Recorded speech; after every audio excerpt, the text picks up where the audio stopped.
Hello नमस्कार dear student, welcome to success career. आज की इस वीडियो में आप लोग इंजीनियरिंग ड्राइंग जो रेलवे एएलपी सीबीटी 2 के लिए चलाई जा रही थी, ये क्लास 2 है जो कि ड्राइंग इंस्ट्रूमेंट यानी कि आरेखन उपकरण एवं साधन से है। और ये पीवाईक्यू सेक्शन चल रहा है यानी कि प्रीवियस ईयर क्वेश्चन, यानी कि रेलवे में अभी तक जो भी क्वेश्चन पूछे गए हैं या अन्य कोई भी कम्पिटेटिव एग्जाम में इस चैप्टर से पूछे गए हैं, वो क्वेश्चन को शामिल करके अभी तक जो भी क्वेश्चन पूछा गया है, ये दूसरी क्लास होने वाली है। पहली क्लास को हमने प्लेलिस्ट में ऐड कर दिया है। यदि आप पहली क्लास नहीं देखे होंगे तो जाकर देख लीजिएगा, उसका लिंक हम आपको डिस्क्रिप्शन बॉक्स में दे देंगे। चलिए आज की क्लास को यानी कि दूसरी क्लास को स्टार्ट करते हैं। दूसरी क्लास का पहला क्वेश्चन यानी कि हमने 1 से लेकर 16 तक क्वेश्चन आप लोगों को करवा दिया है पहली क्लास में। ये 17वां क्वेश्चन है जो कि दूसरी क्लास में है। इसमें क्वेश्चन दिया हुआ है 17 नंबर का क्वेश्चन दिया है कि the tool which is use for laying out large circle is, वृहत वृत्तों को विन्यास करने के लिए यानी कि बड़ा वृत्त बनाने के लिए कौन सा उपकरण ड्राइंग उपकरण इस्तेमाल किया जाता है, प्रयोग किया जाता है। ये देखिए इसरो टेक्नीशियन बी फीटर में क्वेश्चन पूछा गया था। तो ये ट्रेमल जो है ना, ये प्रयोग किया जाता है बड़ी वृत्त बनाने के लिए। याद रखिएगा, बड़ा वृत्त बनाने के लिए ट्रेमल का इस्तेमाल किया जाता है।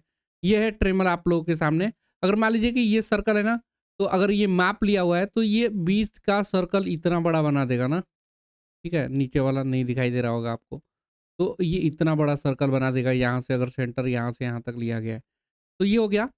अगला क्वेश्चन देखेंगे, क्लाइनोमीटर के लिए प्रयुक्त किए जाते हैं। क्लाइनोमीटर किसके लिए प्रयुक्त होता है? तो ये एंगुलर मेजरमेंट के लिए यानी कि कोणीय मापन के लिए प्रयोग किया जाता है। नेक्स्ट क्वेश्चन पे चलेंगे। अगला क्वेश्चन आपके सामने है, बताएंगे जो भी आंसर मालूम होगा। बी2 ड्राइंग का बोर्ड का क्या परिमाप है, यानी कि बी2 ड्राइंग बोर्ड का माप पूछ रहा है। तो यहाँ पे देखिए मैं एक चार्ट बनाया हूँ, पहले इसको समझ लेते हैं, इस चार्ट को, जो कि आप लोगों को काफी हेल्प करेगा।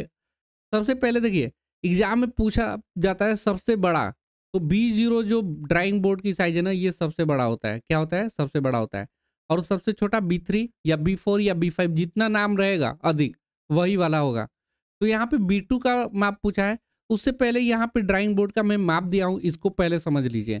ये होता है लंबाई, ये होता है चौड़ाई और ये होता है ऊंचाई यानी कि हाइट। अब देखिए B0 के लिए जो लंबाई है 1500 गुणे 1000 गुणे 25। अब यहाँ जो चौड़ाई होती है B0 का, वो उसकी लंबाई बन जाती है B1 का। ठीक है, तो B1 की लंबाई चौड़ाई ऊंचाई कितनी हो गई? 1000 गुणे 700 गुणे 25। अब ऐसे ही चौड़ाई यहाँ पे 700 है B1 का, तो ये B2 का क्या बन जाएगा? एग्जाम में पूछ देता है B1 का चौड़ाई, B2 का क्या होगा? लंबाई होगा। तो अब देखिए B1 की चौड़ाई, ये B1 की क्या हो जाएगी? लंबाई बन जाएगी, यानी कि 700 गुणे 500 गुणे 15। ऐसे ही याद भी रखना है। अब 500 यहाँ चौड़ाई है, ये B2 का है, तो आगे चल के ये 500 जो चौड़ाई है, ये B3 का क्या बन जाएगा? लंबाई बन जाएगा, यानी कि 500 गुणे 350 गुणे 15। ठीक है, अगर नहीं दिखाई दे रहा होगा तो हम हट जा रहे हैं यहाँ से। अब आप लोगों को दिखाई दे रहा होगा। ठीक है, 500 गुणे 350 याद कैसे रखेंगे? तो बस ये चौड़ाई क्या हो जाती है, उसके नीचे वाले का लंबाई बन जाती है। तो यहाँ पे किसका पूछा हुआ है? B2 का पूछा हुआ है। तो B2 का क्या है? 700 गुणे 500 गुणे 15। 700 गुणे 500 गुणे 15, यानी कि बी ऑप्शन सही होगा यहाँ पे। नेक्स्ट क्वेश्चन की तरफ बढ़ते हैं। दिया हुआ है अगला क्वेश्चन 20 नंबर का। देखिए दिया हुआ है रंगीन ड्राइंग शीट की क्या लिमिटेशन है। देखिए अगर ड्राइंग शीट सफेद साफ सुथरी नहीं है तो आपकी ड्राइंग अच्छी समझ में नहीं आएगी, यानी कि यह रेखाओं को उभार में बाधक होता है। ये रेखाएं स्पष्ट रूप से नहीं दिखाई देंगी, यही लिमिटेशन होगा। उसका करेक्ट आंसर ए हो जाएगा। नेक्स्ट क्वेश्चन देखेंगे, A2 ड्राइंग शीट का क्या माप है। तो मैं आप लोगों को पहली वीडियो में, पहली क्लास में, देखिए वीडियो काफी लंबा हो जाएगा, हर बार डिटेल बताते रहेंगे, तो पहली वीडियो आप देखे होंगे तो A2 ड्राइंग शीट का हमने परिमाप वहां पे बताया था 420 गुणे 594। हमने A0 A1 A2 A3 A4 A5 पहली वीडियो में दिया था, तो उसको जरूर देख लीजिएगा। देखिए यहाँ पे एक बार और मैं अगर कहें, यहाँ है, इसका स्क्रीनशॉट ले लीजिएगा अगर आप लोगों को लेना होगा तो। ये A0 की साइज है, ट्रिमिंग साइज है, ये बिना ट्रिमिंग है ना। तो यह मैं आप लोग को ऑलरेडी बता दिया हूँ। आगे चलिए, देखिए RRB Kolkata junior engineer railway recruitment board द्वारा पूछा गया क्वेश्चन है, ड्राइंग शीट की जो लंबाई और चौड़ाई का अनुपात है, यानी कि ड्राइंग शीट ये, ठीक है, ये लंबाई गुणे चौड़ाई का जो अनुपात है ये क्या हो जाएगा, यही पूछा जा रहा है, लंबाई और चौड़ाई का अनुपात। तो ये 1:2 में होता है, ठीक है। कितना होता है, 1:2 में। कैसे आएगा, देखिए मान लीजिए कि ये लंबाई हो गई और ये चौड़ाई हो गई, तो लंबाई और चौड़ाई का जब अनुपात निकालेंगे तो ये 1:2 आएगा। ये किसकी है, 841 गुणे 1189। 841 गुणे 1189 किसका है, A0 का है। A1 का क्या है, 594 गुणे 841। तो देखिए यहाँ पे A1 का 594, इसको रेशियो निकालने पे 1:2 आता है। तो चलिए आगे के क्वेश्चन में बढ़ते हैं। 23 नंबर, उस उपकरण का नाम बताइए जिसे छोटी दूरियों की मार्किंग व विभाजन में प्रयुक्त किया जाता है। तो छोटी दूरियों की मापन यानी मार्किंग के लिए विभाजन में प्रयुक्त होता है, यानी कि छोटी कंपास का प्रयोग किया जाता है। करेक्ट आंसर ये हो जाएगा। ये भी आरआरबी द्वारा पूछा गया है, रेलवे द्वारा पूछा गया क्वेश्चन है। अगला क्वेश्चन भी रेलवे द्वारा पूछा गया है कि एक कलाई घड़ी के संघटक को चित्रित करने हेतु किस प्रकार के पैमाने का उपयोग किया जाता है। मैंने ये भी आप लोगों को पहले क्लास में बता दिया था, 3 प्रकार की मापनी होती है। पहला जो होता है रिड्यूस, यानी कि बड़ी वस्तु को छोटा करके बनाते हैं। दूसरा होता है फुल साइज, यानी कि जितनी बड़ी वस्तु है उतनी बड़ी ड्राइंग बना देते हैं, तो वो फुल साइज होता है। तीसरी होती है छोटी वस्तु को बड़ा करके बनाना, ठीक है, तो उसे बोलेंगे इन लार्ज स्केल।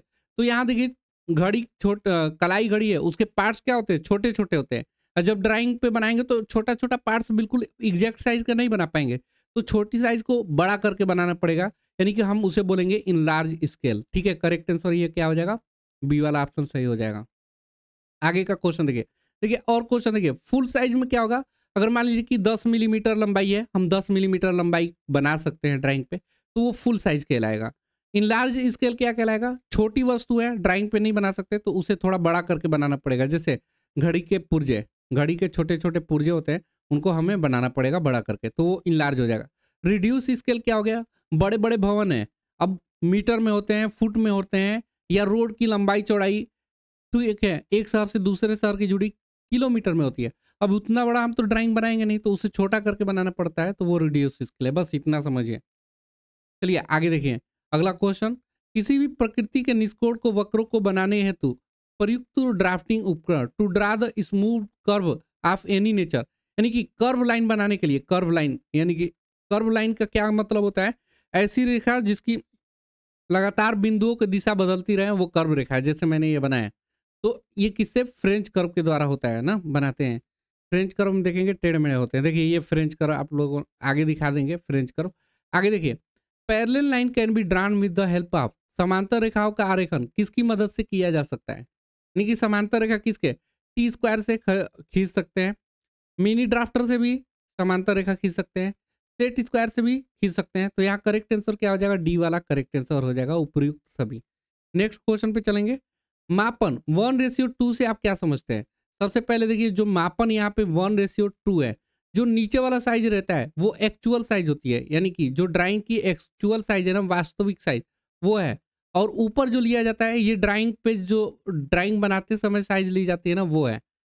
तो देखिए एक्चुअल साइज 2 है और इसको छोटा करके बनाया गया है, यानी कि 2 गुना बड़ी चीज को उसको 1 करके बनाया गया है, यानी कि क्या किया गया, बड़ी चीज को छोटा करके बनाया गया है। जब बड़ी चीज को छोटा करके बनाए जाएंगे तो उसे क्या कहेंगे, रिड्यूस स्केल। अभी हमने आपको बताया फुल साइज स्केल में क्या होगा, जितना बड़ा है उतना ही बड़ा, यानी कि 1:1 होगा।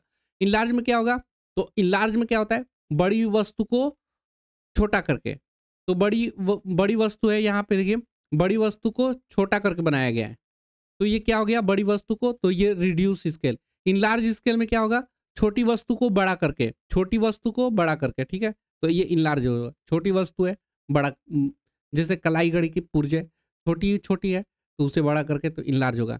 लेकिन यहाँ पे ये देखिए एक्चुअल साइज 2 है, यानी कि बड़ी है, अब बड़ा को छोटा करके बनाया गया तो क्या होगा, रिड्यूस साइज होगा। नेक्स्ट क्वेश्चन बढ़ेंगे, 28 नंबर। घड़ी के पुर्जों की ड्राइंग बनाने के लिए आप किस मापनी का उपयोग करेंगे, तो अभी हमने बताया रिड्यूस, यानी कि छोटी छोटी वस्तुएं होती है उसे बड़ा करके बनाएंगे ना, तो सॉरी ये रिड्यूस नहीं होगा। यहाँ पे कौन सा वाला होगा, छोटी वस्तु है, घड़ी के पुर्जे छोटे छोटे होते हैं, बड़ा करके बनाया जाएगा, तो ये क्या हो जाएगा, इन लार्ज साइज स्केल। आगे के क्वेश्चन बढ़ेंगे, 29 नंबर। अब देखिए मापनी में 1:1 से किन वस्तुओं को ड्राइंग बनाया जाता है, यानी कि यहाँ पे देखिए 1:1 का मतलब होता है 1/1, यानी कि नीचे एक्चुअल साइज है, नीचे वाला क्या होता है एक्चुअल साइज, ऊपर वाला क्या होता है ड्राइंग पे साइज। तो जो एक्चुअल साइज है वही ड्राइंग पे बना दिया गया है, तो इसे फुल साइज स्केल यानी कि मध्यम माप की वस्तुएं कहेंगे। बड़ी माप की वस्तुओं में क्या होगा, छोटे साइज को बड़ा करके बनाना। छोटी माप में क्या होगा, बड़े साइज को छोटा करके बनाना। ये ऑलरेडी बता दिया है। चल तो यहाँ कौन सा होगा, मध्यम माप ही करेक्ट आंसर हो जाएगा। आगे देखिए, टाइटल ब्लॉक ड्राइंग शीट पर कहाँ बनाया जाता है। मान लीजिए कि ये आपका बोर्ड है, तो ड्राइंग शीट कहाँ बनाया जाएगा, टाइटल ब्लॉक नीचे के साइड में बनाया जाता है। नीचे लेफ्ट की राइट में, राइट साइड में यानी कि दाएं साइड में नीचे की ओर। तो करेक्ट आंसर क्या हो जाएगा, नीचे दाएं की तरफ बनाए थे, डी करेक्ट आंसर हो जाएगा। आगे का क्वेश्चन देखिए, B2 ड्राइंग बोर्ड का क्या परिमाप है। अभी हमने बताया B1, B0, B1, B2। तो B0 में 15,000 सॉरी 1500 गुड़े 1000 था, 1000 गुड़े 25 था, याद रखिएगा। B1 में ये लंबाई जो चौड़ाई है वो क्या बन जाएगी, B1 में इसकी लंबाई बन जाएगी 1000 गुड़े 700 गुड़े 25।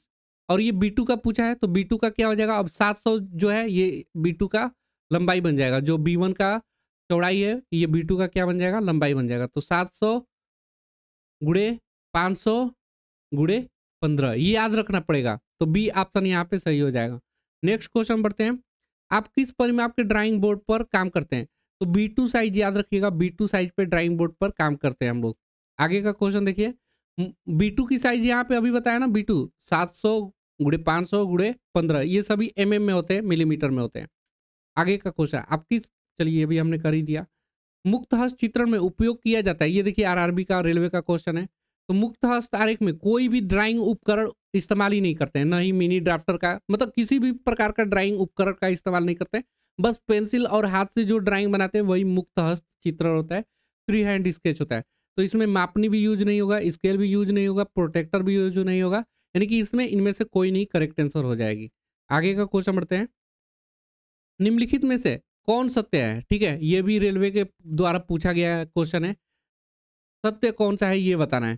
तो देखिए, A4 आकार की सीट की लंबाई A3 आकार की सीट की चौड़ाई के बराबर होती है। देखिए, A3 का जो लंबाई होगा, चौड़ाई होगा और ऊंचाई होगी, ये A4 में क्या बन जाएगा, तो ये इसका लंबाई बन जाएगा, यानी कि B क्या बन जाएगा, B यहाँ पे लेंथ बन जाएगी, और इसका जो चौड़ाई होगा और इसकी जो ऊंचाई होगी ये अलग होगी ना। अब देखिए यहाँ पे क्या बोला जा रहा है, A4 आकार की सीट की लंबाई, तो A4 आकार की सीट की जो लंबाई है ये A3 आकार की सीट की चौड़ाई बन जाता है, A3 सीट की चौड़ाई बन जाता है, बिल्कुल सही है, यानी कि A यहाँ पे सही होगा। ऐसे यदि A1 आकार की सीट की लंबाई P है, यानी कि लंबाई P है, लंबाई और चौड़ाई यहाँ पे √2P दिया हुआ है, ये भी करेक्ट है। आपको पता है ना, अभी हमने रेशियो निकाला था, लंबाई और चौड़ाई का रेशियो कितना होता है, 1:2। अभी पीछे क्वेश्चन किए हैं हम लोग, ठीक है, तो ये भी सही है।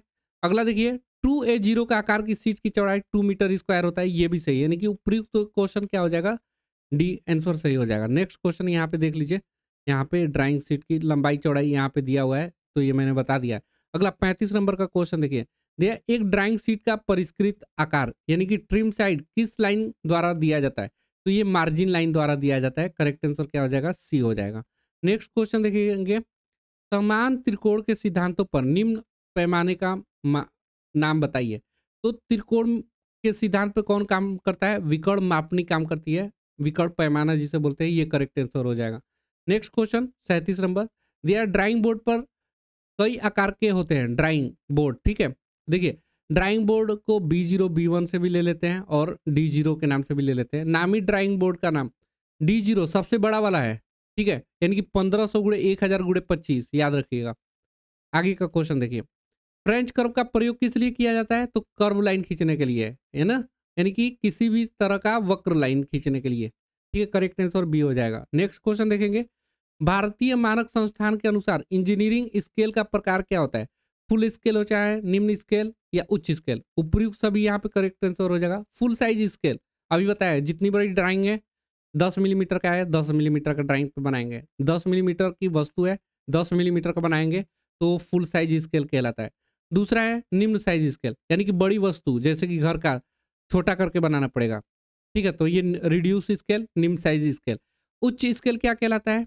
तो छोटी वस्तु, घड़ी के पुर्जे हो गए, बड़ा करके बनाया जाएगा, उच्च स्केल या फुल साइज स्केल बोलते हैं ना। तो यहाँ डी ऑप्शन सही हो जाएगा। भारतीय मानक 3 प्रकार का स्केल प्रयोग करता है, फुल साइज, मीडियम साइज यानी कि जिसे फुल साइज, और रिड्यूस स्केल और फुल इनलार्ज स्केल, 3 याद रखिएगा।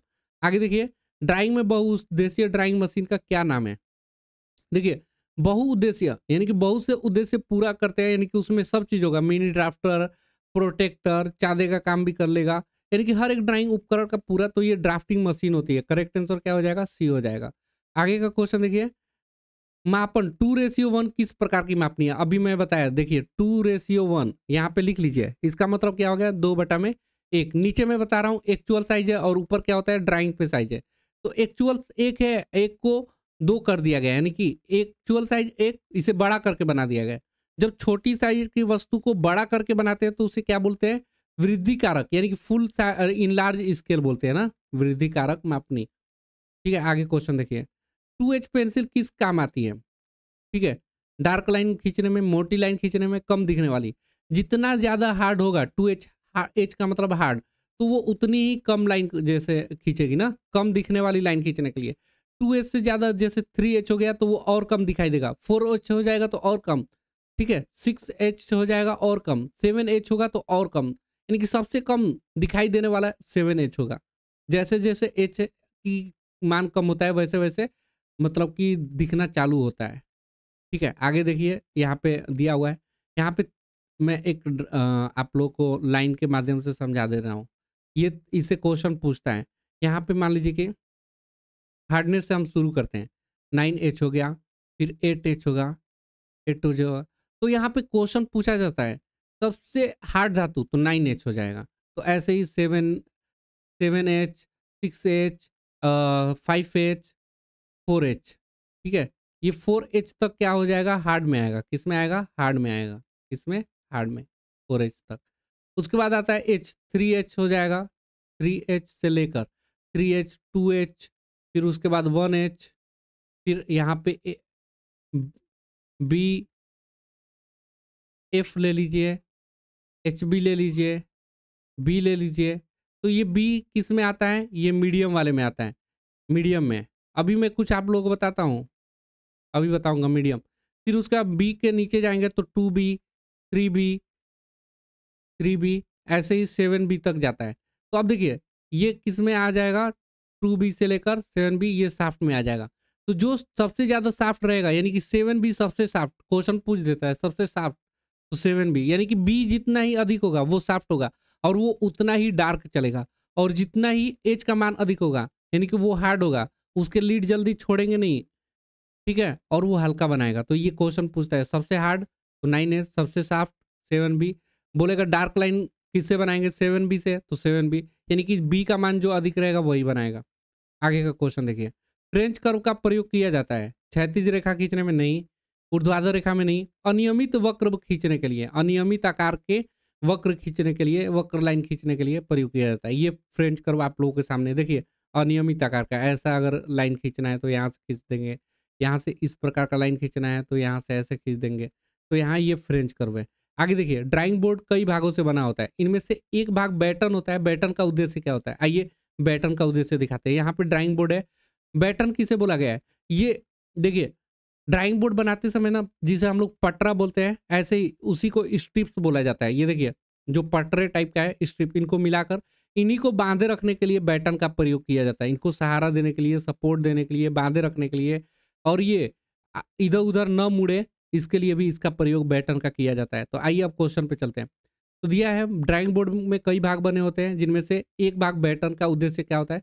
तो बैटन का वार्पिंग रोकने के लिए और स्ट्रिप को सपोर्ट करने के लिए, जो पटरा है उसको सपोर्ट करने के लिए, बी और सी। वार्पिंग क्या होगा? यानी कि मरोड़, यानी कि पटरा जो है मुड़े ना, उसके लिए बैटन का प्रयोग किया जाता है ना। यहाँ पे आगे देख लीजिए, आगे का क्वेश्चन देखिए, ड्राइंग पेपर पर क्षैतिज समांतर लाइन बनाने के लिए टी स्क्वायर का कौन सा भाग प्रयोग किया जाता है? ठीक है, समांतर लाइन टी स्क्वायर, देखिए तो ये ब्लेड होता है, ये ब्लेड का ही प्रयोग करके हम समांतर लाइन खींचते हैं ना। तो किसका? ब्लेड का प्रयोग करके। यहाँ पे इसका नोमेनक्लेचर देख लीजिए, पूछ सकता है। इसे हम लोग स्टैक बोलते हैं और इसे हम लोग क्या बोलते हैं, ब्लेड बोलते हैं, और ये क्या है, वर्किंग एज है। चलिए आगे का क्वेश्चन। इंजीनियरिंग उपकरण बॉक्स में बहुत से उपकरण होते हैं। जो चित्र में दिखाया गया उपकरण है ये क्या है, तो ये बड़ा प्रकार है। आप लोगों को सभी प्रकार के ड्राइंग इंस्ट्रूमेंट जैसे कि pencil, eraser, ruler, set square, compass, protractor, pencil, French curve, template, drafting board, T square, drafting machine, technical pen, ये सभी चित्र देख लीजिएगा। एक भी इसमें से क्वेश्चन पूछ सकता है ना। सेट स्क्वायर हो गया, उसका भी यहाँ नहीं लिख पाया हूँ मैं। चलिए हाँ लिखा हूँ, सेट स्क्वायर सब कुछ देख लीजिएगा। देखिए दिया है A0 व A1 साइज के ड्राइंग शीट के बॉर्डर की चौड़ाई कितनी होती है। तो A0 या A1 की जो बॉर्डर मान लीजिए कि ये है, तो इसकी बॉर्डर ये मान लीजिए कि ड्राइंग शीट है। तो जब हम लोग बॉर्डर बनाते हैं तो ये बड़ा साइज लेफ्ट में बड़ा छोड़ते हैं और बाकी तीनों साइज थोड़ा छोटा छोड़ते हैं। तो ये बड़ा वाला साइज जो है यानी कि जो बॉर्डर है ये कितना छोड़ते हैं, तो ये मैक्सिमम हम लोग 20 मिलीमीटर छोड़ते हैं लेफ्ट साइड में। बाकी इधर के साइड में 5 मिलीमीटर से 10 मिलीमीटर, 5 मिलीमीटर इधर, 5 मिलीमीटर, बाकी तीनों साइड कितना 5-5 मिलीमीटर छोड़ते हैं ना। करेक्ट आंसर डी हो जाएगा। आगे देखिए, निम्न में से कौन सा समूह सेट स्क्वायर में नहीं है होता है। सेट स्क्वायर आप लोग देखे होंगे, सेट स्क्वायर दो प्रकार का होता है। एक यहाँ पे मैं बनाता हूँ, ये देखिए, ये एक सेट स्क्वायर हो गया। ये 45 डिग्री का, ये भी 45 डिग्री का, ठीक है, 45 डिग्री वाला है, ये 45 डिग्री का, और ये कितना होता है 90 डिग्री। दूसरा सेट स्क्वायर होता है कुछ इस प्रकार, तो ये 60 डिग्री होता है उसका, और ये 30 डिग्री होता है, और ये 90 डिग्री होता है। तो देखिए 15 डिग्री वाला सेट स्क्वायर नहीं होता है, यानी कि यही पूछा है नहीं होता है, तो यही हमारा आंसर हो जाएगा। बाकी 45 90 वाला होता है, 30 60 90 वाला होता है। तो यहाँ ए वाला नहीं होता है, 15 डिग्री 76 डिग्री नहीं होता है। आगे देखिए, ड्राइंग शीट के चारों साइडों पर सेंटर मार्क करने को क्या कहते हैं। ठीक है, तो सेंटर मार्क जो करते हैं वो मार्जिन कहलाता है। नेक्स्ट क्वेश्चन बढ़ते हैं। वृत्त मास्टर पर कितने डिग्री का कोण माप अंकित होता है। तो जो वृत्त मास्टर होती है यानी कि प्रोटेक्टर वृत्त मास्टर, ये वाला देखिए, ये वाला, ये कितना होता है 0 डिग्री से लेकर ये घूमते 10 डिग्री 20 डिग्री 30 40 50 60 70 80 होते हुए कितना डिग्री पर फिर 350, और 350 से ये 360, यानी कि पूरा एक चक्कर लगा लेता है मास्टर डिग्री। उसी को हम लोग बोलते हैं मास्टर वृत्त। ठीक है, वृत्त मास्टर कितने डिग्री का होता है 0 से 360 डिग्री। तो 50 तक हमने क्वेश्चन कर लिया है। इसके आगे का क्वेश्चन हम लोग कल की वीडियो यानी कि तीसरी क्लास में करेंगे। आप लोग तीसरी क्लास मिस मत करिएगा। ये रेलवे ALP CBT 2 के लिए काफ़ी इंपॉर्टेंट है, जो आप लोगों के लिए यहाँ पे एक एक क्वेश्चन हम करा रहे हैं, वो भी ये किसी न किसी प्रीवियस ईयर के हैं। तो आप लोग इसे जरूर देखिएगा और अपने दोस्तों के साथ शेयर करिएगा। और जो कैंडिडेट रेलवे की ALP CBT 2 की तैयारी कर रहे हैं, ठीक है, CBT 2 की तैयारी कर रहे हैं, उनके लिए मैं बता दूं, आप लोग सक्सेस कैरियर मोबाइल ऐप को जरूर डाउनलोड कर लीजिएगा। यहाँ से देखिए, सक्सेस कैरियर मोबाइल ऐप को जरूर डाउनलोड कर लीजिएगा। यहाँ से आप लोग को रेलवे ALP CBT 2 का जो पार्ट बी पार्ट है टेक्निकल, जैसे फिटर, इलेक्ट्रीशियन, इन सब का आप लोगों को मिल जाएगी। आप इसे जरूर ज्वाइन कर सकते हैं। ठीक है, जो कि आप लोगों को बहुत सारे कंटेंट्स मिल जाएंगे, स्टडी मटेरियल और टेस्ट मिल जाएगी। जैसे कि मैं यहाँ पे ओपन करके दिखा दूँ, यहाँ कंटेंट में जाएंगे तो यहाँ देखिए fitter CBT topic wise mock test मिल जाएगी। उसके बाद CBT 2 पार्ट बी का आप लोग का topic wise practice set ebook मिल जाएगा।